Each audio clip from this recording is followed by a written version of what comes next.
भगवत प्राप्ति कैसे होगी? भजन में आसक्ति होने से। भजन में आसक्ति कैसे होगी? लगातार भजन का अभ्यास करने से। बिल्कुल पक्का भगवत प्राप्ति है इसमें। भगवान भी कह रहे हैं अभ्यास योग युक्तेन चेतसा नान्यगामिना। अगर आपने ऐसा अभ्यास बना लिया कि नाम मंत्र से आपका मन हटा ही नहीं, तो बहुत जल्दी भगवत साक्षात्कार हो जाएगा। जिस समय आप नाम मंत्र में लगेंगे आपका हृदय जलन शुरू कर देगा, आनंद नहीं, जलन। ऐसी जलन की इसे बंद करो। टीवी देख लो, कुछ सीरियल देख लो, चलो किसी के पास बैठकर बात कर लेते हैं। ऐसी व्याकुलता बढ़ेगी, खिड़की से झांक के देख लेते हैं। इसको विषय चाहिए, क्योंकि वो मन मरना नहीं चाहता, वो बचना चाहता है विषय भोग के लिए। और परमार्थ में विषयी मन को मरना होता है और सत्य मन को जागृत होना पड़ता है। मन की दो वृत्तियां हैं, एक असत और एक सत। जब हमसे कोई गलती हो जाती है तो वही मन जलाता है, तो उसमें जो सत वृत्ति है वो जलन पैदा कर देती है। असत की तरफ जो हमारा मन आकर्षित हो रहा है उसे मरना पड़ेगा। मन ही मारी तनहारी के वृंदावन में गाज। मन को मारना पड़ेगा। मारने का तात्पर्य निर्विषय करना पड़ेगा।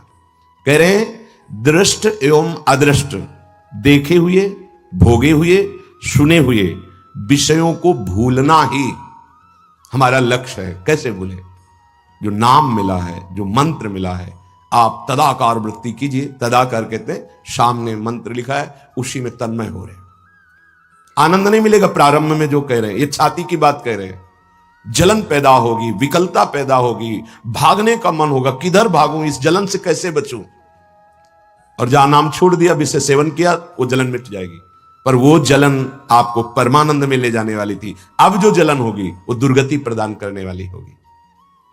एक ऑफिसर आए थे एकांतिक में, उन्होंने कहा कि आपने जो उपदेश किया उसके अनुसार चलता हूं तो सब कुछ छोड़ने का मन होता है।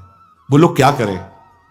ये बहुत अच्छे उपासक हैं, वो ऑफिसर होते हुए भी, कमांडो, शायद कमांडो पद के थे, बहुत अच्छी साधना कर रहे हैं, ऐसे सरकारी कार्य में रत होते हुए कि जो लक्षण आने चाहिए वो लक्षण है उनका। केवल जीवन आपके आदेश पर है कि आप हां बोलिए, मैं सर्वस्व छोड़ दूं, या आप जैसा आप आदेश करें वैसा मैं चलूं। तो उनको धर्म का ही उपदेश किया, ऐसे ऐसे कर्तव्य का पर देखो, जब आप अग्नि जो अंदर ज्वाला जलने वाली है विषय वासनाओं की, क्योंकि भस्म होना है, समस्त अशुभ संस्कार, पाप प्रवृत्ति सब भस्म होनी है, अनर्थ की निवृत्ति होनी है। अब उतनी देर के लिए आप ऐसे सो जैसे ऑपरेशन करवाने हम जा रहे हैं, तो हम पैसा देते हैं, दस्तखत कर देते हैं कि मर जाए तो आपका कोई दोष नहीं, फिर हम ऑपरेशन करवाने के लिए तैयार हो जाते हैं। महीनों उसकी पीड़ा कष्ट सहते, पर हमें व्यथा नहीं होती, क्योंकि हमें होता है मैं ठीक हो रहा हूं, मेरा कैंसर हट रहा है, मेरा वो फोड़ा नष्ट हो गया ऑपरेशन के द्वारा। ऐसे ही आपको सहना होगा। व्यथा नहीं होनी चाहिए, व्याकुलता नहीं। दुख है, जलन है, पर मैं सह रहा हूं क्योंकि परमानंद की अनुभूति के लिए ये जलन सहना पड़ेगा। सेवक जी महाराज कहते हैं सहित सहित बाढ़े भगति गृहतन गुरुहित गात। ये शरीर हमने बेच दिया गुरुदेव को, अब इसकी पीड़ा, इसका सुख दुख, इसका मान अपमान, इसकी लाभ हानि गुरुदेव जाने। मुझे तो उनके बताए मार्ग पर चलना है। कोई बड़ा भाग्यशाली होता है तब ऐसे चल पाता है। तो आप सब उन्हीं भाग्यशालियों में हैं, क्योंकि धाम में नित्य सत्संग सुन रहे, भगवत मार्ग का अनुसरण कर रहे हैं। जो महान भागवत जन जिस मार्ग में गए उसी में चल रहे हैं आप।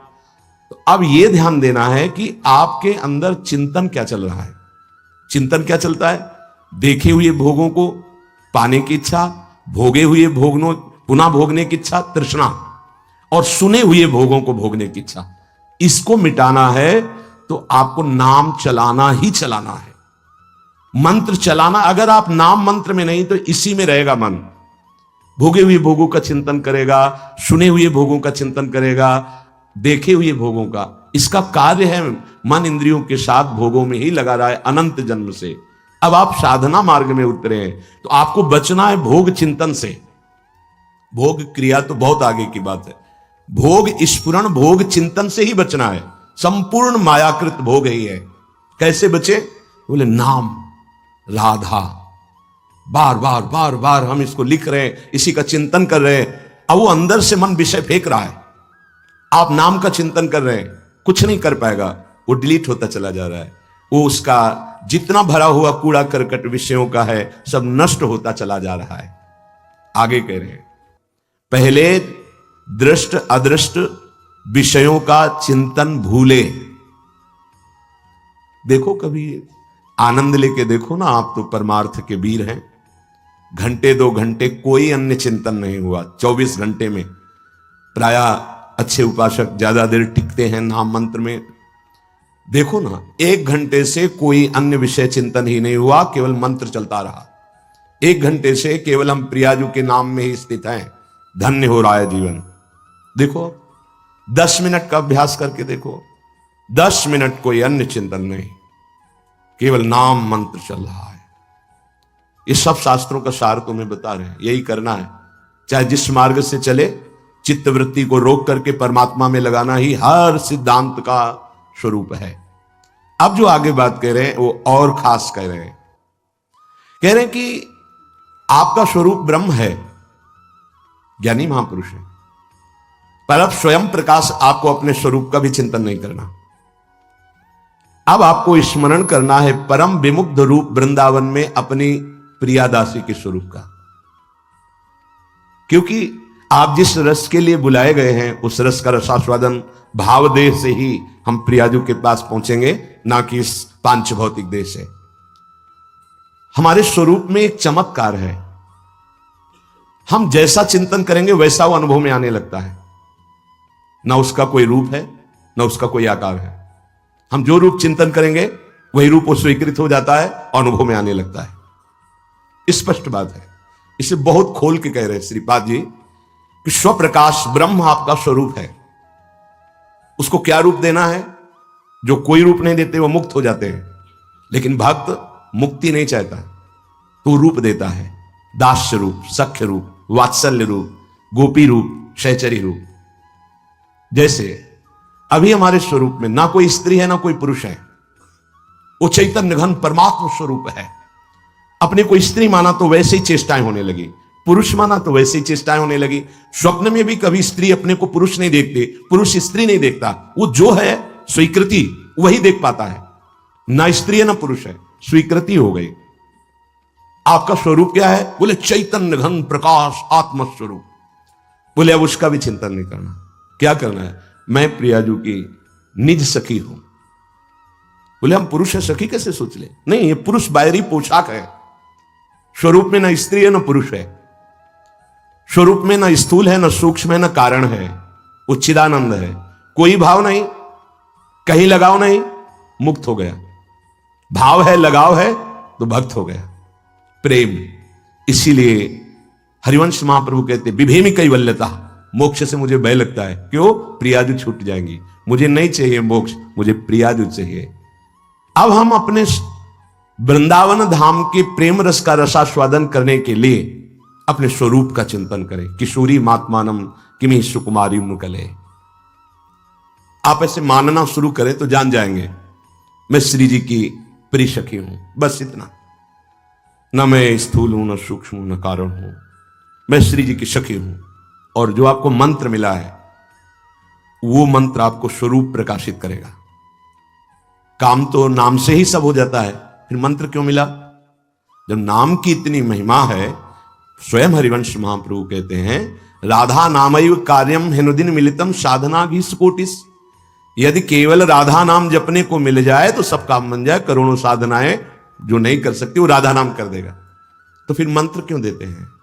मंत्र देते स्वरूप प्राप्ति के लिए, आत्म स्वरूप में भाव स्वरूप का प्रादुर्भाव हो जाए।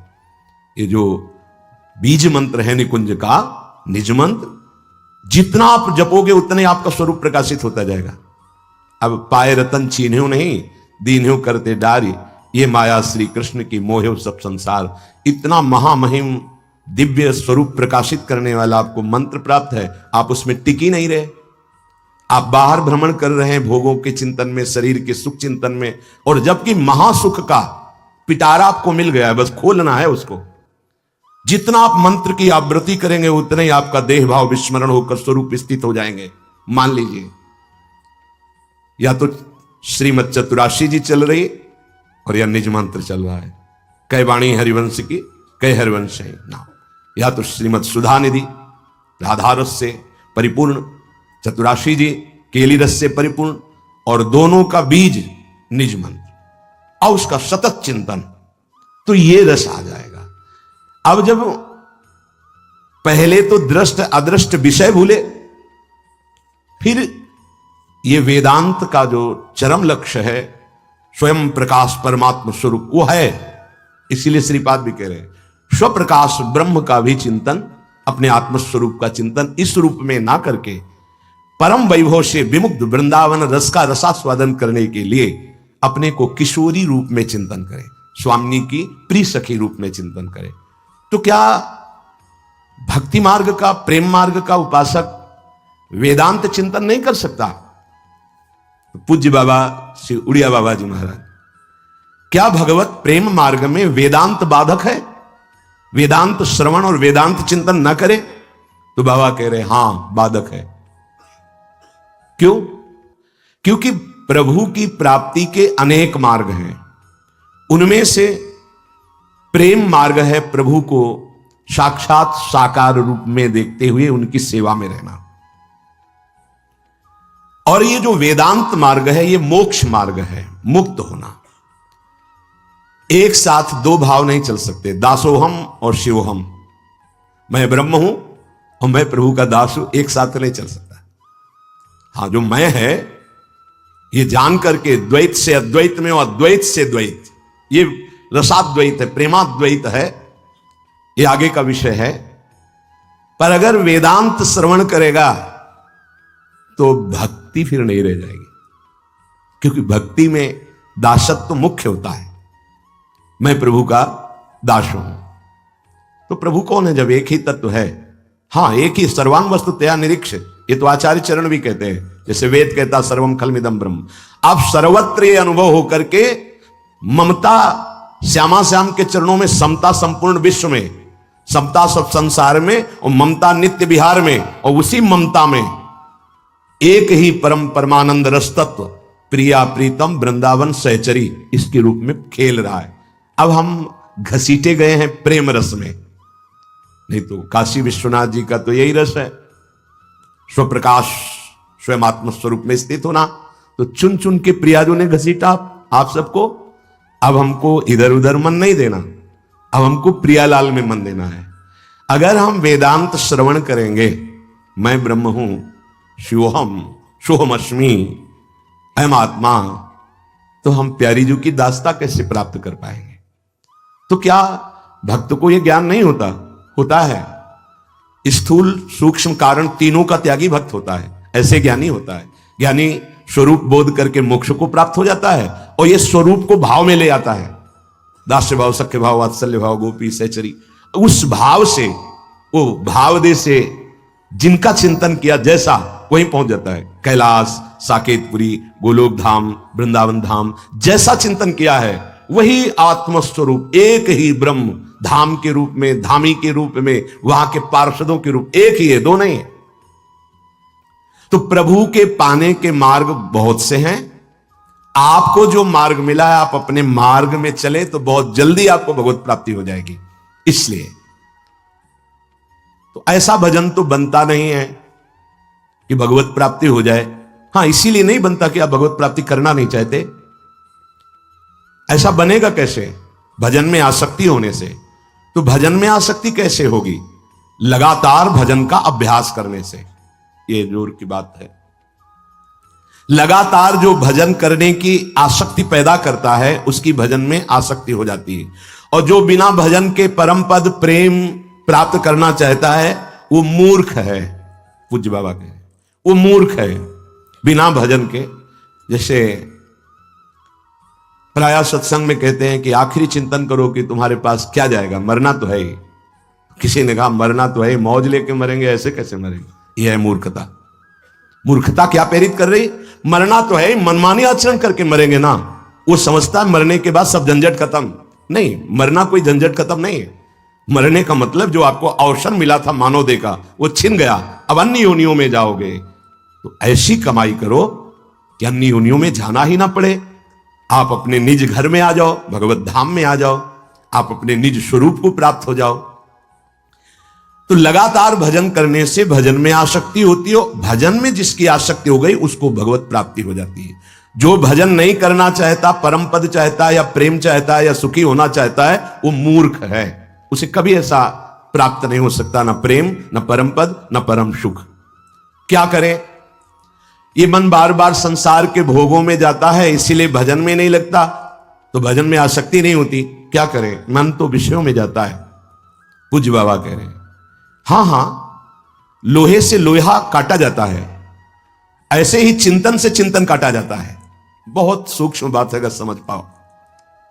जैसे लोहे की छेनी से लोहे के हथौड़े का प्रहार और किसी भी लोहे को काट दो, ऐसे ही लोहे से जैसे लोहा काटा जाता है, ऐसे चिंतन से चिंतन काटा जाता है। जब हमारा सांसारिक भोगों का चिंतन हो रहा है, उस समय भगवत चिंतन से हम काट रहे हैं उसे। बार बार बताया है कि यदि नाम जब चल रहा है, आपका चिंतन गलत हो रहा है, तो कुछ नहीं कर पाएगा। तुम्हें चिंता नहीं करनी, नाम का फल तो मिलेगा ही तुम्हें। और जो मन गलत चिंतन करा रहा है, वो उसका प्रभाव नहीं पड़ पाएगा हृदय में। आपका हृदय निर्मल रहेगा, गंदा नहीं हो पाएगा। चिंतन से चिंतन काटो,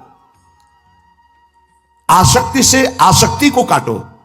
गुरु की आसक्ति, इष्ट की आसक्ति, नाम की आसक्ति, धाम की आसक्ति से शरीर की आसक्ति को काटो, भोगों की आसक्ति को काटो, परिवार की आसक्ति को काटो। भगवत चिंतन से भोगों के चिंतन को काटो। बहुत सुंदर उपाय बता रहे हैं महापुरुष जन, यदि पकड़ पाओ। ज्यों ज्यों आपके अंदर भोगों का चिंतन की आसक्ति प्रकट हो, त्यों त्यों नाम मंत्र इनकी चिंतन की वृत्ति से उसे काट दो, कट जाएगा। पक्का विश्वास करो। उस समय आपको नहीं दिखाई दे रहा, आपके अंदर काम का विचार चल रहा है, क्रोध का विचार चल रहा है, मोह का विचार, परिवार का विचार चल रहा है। अब आप उस समय राधा राधा राधा, अब वो संस्कार नहीं डाल पाया और खत्म हो गया।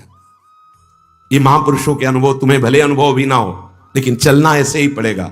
भगवत चिंतन, भगवान नाम चिंतन, भगवत गुण चिंतन के प्रभाव से माया गुण, माया नाम रूप, इसके चिंतन को काटना है। ज्यों ज्यों तुम्हारा नाम मंत्र में आसक्ति बढ़ती जाएगी, त्यों त्यों संसार की आसक्ति मिटती जाएगी। फिर आप देखेंगे अपने आप से आनंद की उफान आएगी।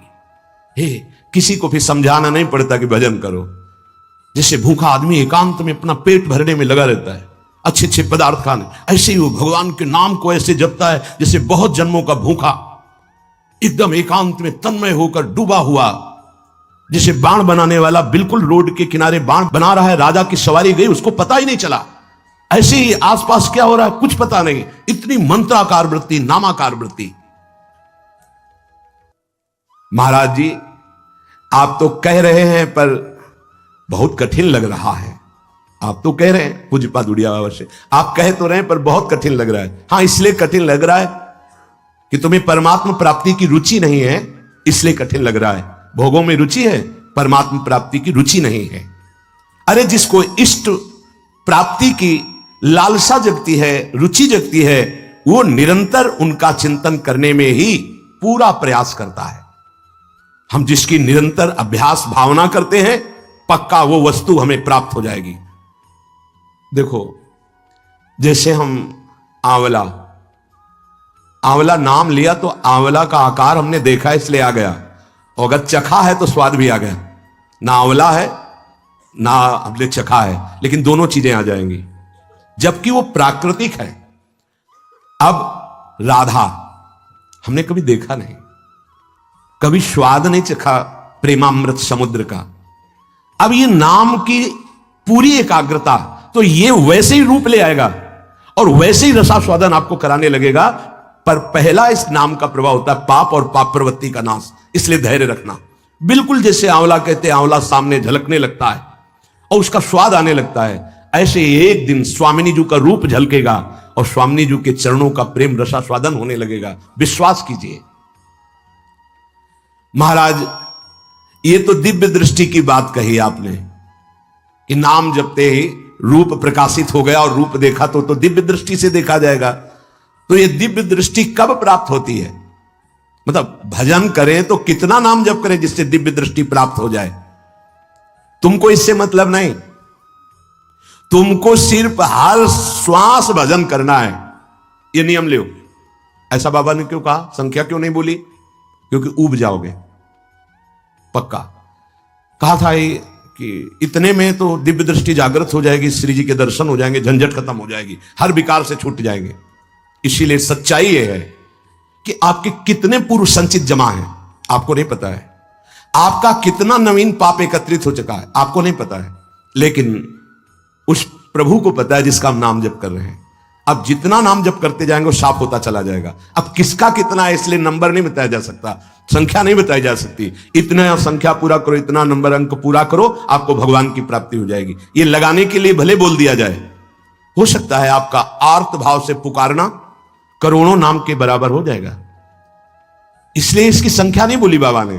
जैसे बोले कि 3.5 करोड़ नाम जप कर लो। अगर आपका भाव नहीं बन रहा है, 3.5 करोड़ नाम जप कर रहे हो, तो पहले पाप नष्ट करेगा, भाव बनाएगा, क्योंकि बिना भाव के भगवान का साक्षात्कार नहीं होता।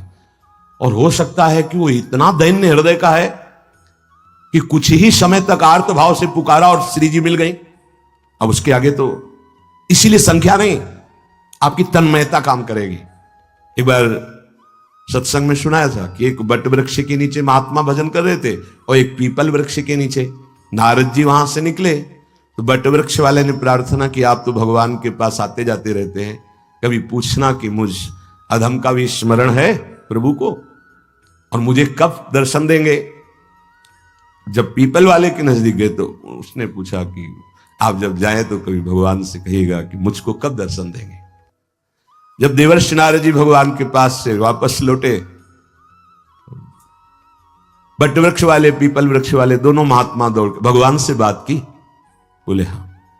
बट वृक्ष वाले से कहा इसी जन्म में तुम्हें भगवत प्राप्ति हो जाएगी। भगवान ने ऐसा कहा, तुम्हारा भजन बहुत जोर का है। वो गदगद होकर पुनः भजन में लग गए। पीपल वाले से कहा जितने पीपल के पत्ते हैं तुमको इतने जन्म भजन करना पड़ेगा, तब भगवान मिलेंगे। भगवान हमें जानते हैं, हाँ हाँ। अश्रु प्रवाह चलने लगा। अभी तक तो मैं समझ रहा था कि मैं भजन कर रहा हूं, पता नहीं भगवान को पता है कि नहीं। उनको पता है कि मैं उनका भजन कर रहा हूं।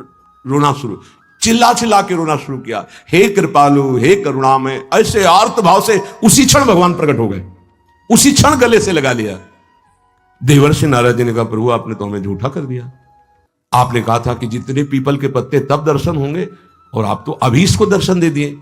बोले जितने जन्मों में भजन के बाद जो भाव आना था उसका अभी आ गया, इसलिए अभी साक्षात्कार हो गया।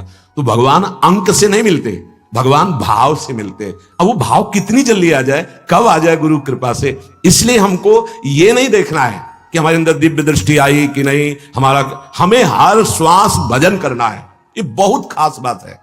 हमारा एक ही कर्तव्य है, हर श्वास नाम जप करना है। फिर देखना भजन से कौन सी ऐसी दिव्य वस्तु है जो प्राप्त ना हो जाए। अष्ट सिद्धियां, निर्विकल्प समाधि, दिव्य महापुरुषों से संभाषण, दिव्य वृंदावन का दर्शन, प्रिया प्रीतम की सेवा। अरे भाई, ये सब भजन से प्राप्त हो जाता है।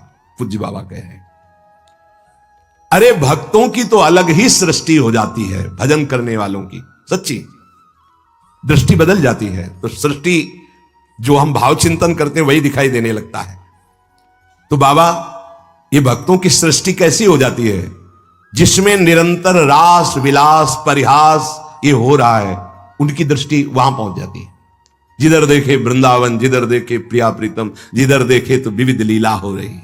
कबहू का निर्मित तरल हिंडोला, झूलत फूलत करत कलोला। कबहू का नौदल सेज रचावें, सी हरिवंश सुरत रति गावें। सुरत अंत छवि बरन न जाई, नित नित सी हरिवंश जुगाई। आद संहारत नाहिन गोरी, दिव्य दिव्य झांकियां दिव्य लीलाएं। बाबा, मुझे तो नहीं दिखता कि रास विलास, तुम अंधे हो, तुम्हें कैसे दिखाई दे। किस बात के लिए कहा बाबा अंधे हो? तुम्हारे अंदर प्रेम दृष्टि नहीं। जो सांसारिक दृष्टि वाला होता है वो दिव्य रास कैसे दर्शन कर सकता है? जिसकी प्रेम दृष्टि हो जाती है वो रास को देख पाता है। तो प्रेम कहां है? किसी नाम में, मंत्र में। यही आपकी दृष्टि को बदल देगा। हिय के नयन निहारे, हृदय के नेत्र प्रकाशित होते, तब प्रिया प्रीतम का साक्षात्कार इन्हीं नेत्रों से होता है। समझ रहे? नेत्र यही है। जब से अर्जुन को विराट रूप दर्शन के लिए दिव्य दृष्टि दी, तो कोई ये नहीं कि काल के पास अलग नेत्र प्रकट हो गए, इन्हीं नेत्रों में पावर आ गया। और भगवान के विराट रूप का दर्शन कर रहे हैं।